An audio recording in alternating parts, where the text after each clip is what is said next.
74 साल के नीतीश कुमार से बिहार का कंट्रोल पूरी तरीके से छूट गया है और उसका सबसे बड़ा सबूत है बिहार के फेमस बिजनेसमैन गोपाल खेमका का गोली मारकर हत्या। बिहार के सबसे बड़े बिजनेसमैन में से एक और भाजपा के नेता गोपाल खेमका की गोली मारकर हत्या कर दी गई है। Bihar prominent businessman Gopal Khemka was so dead in Patna. Patna के मगध हॉस्पिटल के मालिक गोपाल खेमका कितना बड़ा हस्ती थे, आप इस बात से अंदाजा लगा सकते हैं कि इनके पास अपना पेट्रोल पंप, दवा दुकान, फैक्ट्री और खुद MBBS की पढ़ाई कंप्लीट करके MBBS की डिग्री भी हासिल करके रखे हुए थे। ऐसे बड़े हस्ती के साथ सबसे पहले तो इनके भाई पे अंधाधुंध गोली फायरिंग करवाया जाता है। जंगल राज के समय में फिर समय बीतता है। 2018 में इनके बड़े बेटे को गोली मारकर जान ले ली जाती है। इतना ही नहीं, इनके छोटे बेटे पे भी हमला करवाया जाता है, लेकिन वो बड़े भाग से बच जाते हैं और आज 2025 में इनको गोली मार के एकदम माथे में गोली सटा के जान ले ली जाती है। पटना और बिहार का पुलिस सिस्टम कितना थका हुआ है, आप इस बात से अंदाजा लगा सकते हैं कि ये घटना लगभग 11 साढ़े 11 के आसपास होता है। इस घटना को जानने के बाद पूर्णिया सांसद पप्पू यादव घटना स्थल पर पहुंच जाते हैं। बहुत सारे लोग एकत्रित हो जाते हैं, लेकिन पुलिस को इन्फॉर्मेशन देने के बाद भी घंटों तक वहां पे पुलिस नहीं आती है और वहां के स्थानीय लोग कुछ इस तरीके से आरोप लगाते हैं।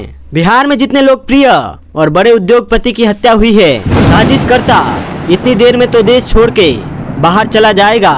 ये इतना थका हुआ और इतना सुस्त पुलिस सिस्टम है। आइए दोस्तों, अब हम आपको दिखाते हैं वो अंदर की चीज जो शायद अभी तक आपने ना मीडिया में देखा होगा और ना अभी तक किसी ने इस तरीके का कवरेज किया होगा। सबसे पहला सवाल यह उठता है कि आखिर पुलिस कर क्या रही थी, आखिर पुलिस ने क्या किया जब इतना बड़ा घटना को अंजाम दिया गया। आपको बता दे, करीबन 11 बजे इस घटना को अंजाम दिया गया।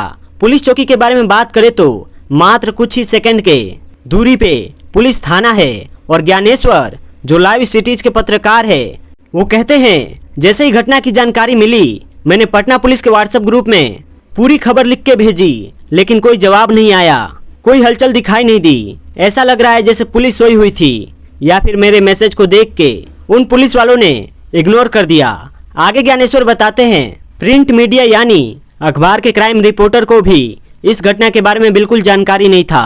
वह ज्ञानेश्वर से पूछ रहे थे कब की घटना है और ये घटना कहाँ हुआ है। सबसे हैरानी की बात तो यह है कि जब ज्ञानेश्वर ने इस खबर को बिहार पुलिस के व्हाट्सएप ग्रुप में डाला, फिर भी वहाँ पे पुलिस का तो कोई रिप्लाई नहीं आया। जब बड़े टीवी चैनल वाले पूछ रहे हैं कि इस खबर के बारे में क्या अपडेट है, तो पुलिस भी इस पे कुछ अच्छे तरीके से रिप्लाई नहीं देती है। इनफैक्ट रिप्लाई ही नहीं देती है। बिहार पुलिस एकदम उस चीज को इग्नोर कर देती है। और यहाँ पे सवाल उठता है कि जब मीडिया को खबर ही नहीं है, पुलिस को बिल्कुल फिक्र ही नहीं है, इतने बड़े बिजनेसमैन के मरने के बाद तो फिर आम आदमी आपके हमारे जैसे लोग किस तरीके से इस बिहार में सुरक्षित है और क्या उनकी स्थिति है। आप खुद इस बात की कल्पना कीजिए।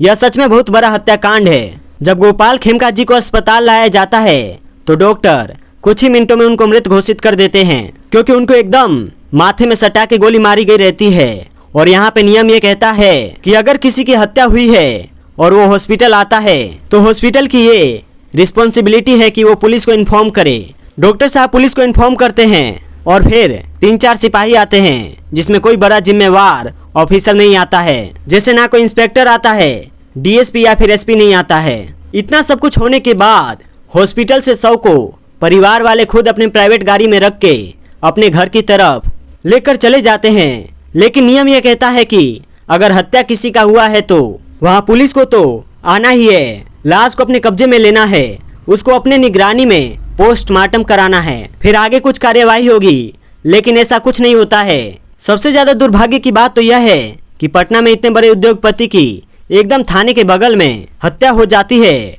लेकिन ना घटना स्थल पे कोई जल्दी से पहुंचता है, ना हॉस्पिटल में कोई बड़ा अधिकारी पहुंचता है और ना रास्ते में दूर दूर तक कहीं पुलिस दिखाई देती है। एकदम एक इंसान का जान चला जाता है और पूरा परिवार एकदम असहाय महसूस कर रहा है। और अब पूरा बिहार असहाय महसूस कर रहा है कि अगर किसी के साथ इस तरीके का घटना होगा तो एकदम लवारिस की तरह अपना क्या करेगा क्या नहीं करेगा, उसको कुछ समझ में नहीं आएगा। इतना सब देखने के बाद भी आपको ऐसा लगता है कि बिहार में सरकार सुचारू रूप से चल रहा है, पुलिस अपना काम बहुत अच्छे तरीके से कर रही है, तो आप मानसिक रूप से बीमार है, आप अंधे हो चुके हैं और आपको इलाज का सख्त जरूरत है। जिस स्पीड से बिहार में हत्या हो रहा है, जिस तरीके से अपराध का ग्राफ दिन प्रतिदिन बढ़ते जा रहा है, एक शब्द में कोई इंसान को अगर दिखाया जाए तो वो कह सकता है कि बिहार में हत्या का आपातकाल लग गया है, जिसमें कोई आदमी सुरक्षित नहीं है। ना आम आदमी, ना वीवीआईपी, ना नेता, ना मंत्री। हर जिला, हर मोहल्ला से हर दूसरा दिन ये खबर सुनने को मिलता है कि एक आदमी का जान मार के हत्या कर दिया गया। ये चीजें भयावह होते जा रहा है। और इस डरावने चीज से आप सिर्फ एक सवाल पूछिए, खुद से पूछिए। आपको किसी पार्टी पॉलिटिक्स में पढ़ने की जरूरत नहीं है। आप पूछिए, क्यों नहीं होता है बिहार में रोजगार?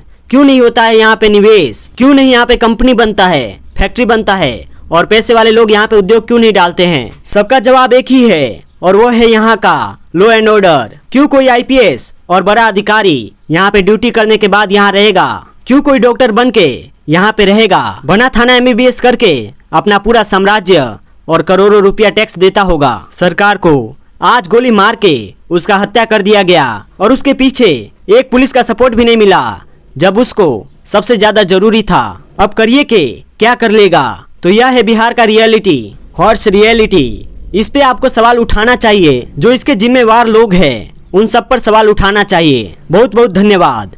जय बिहार, जय हिंद, जय भारत।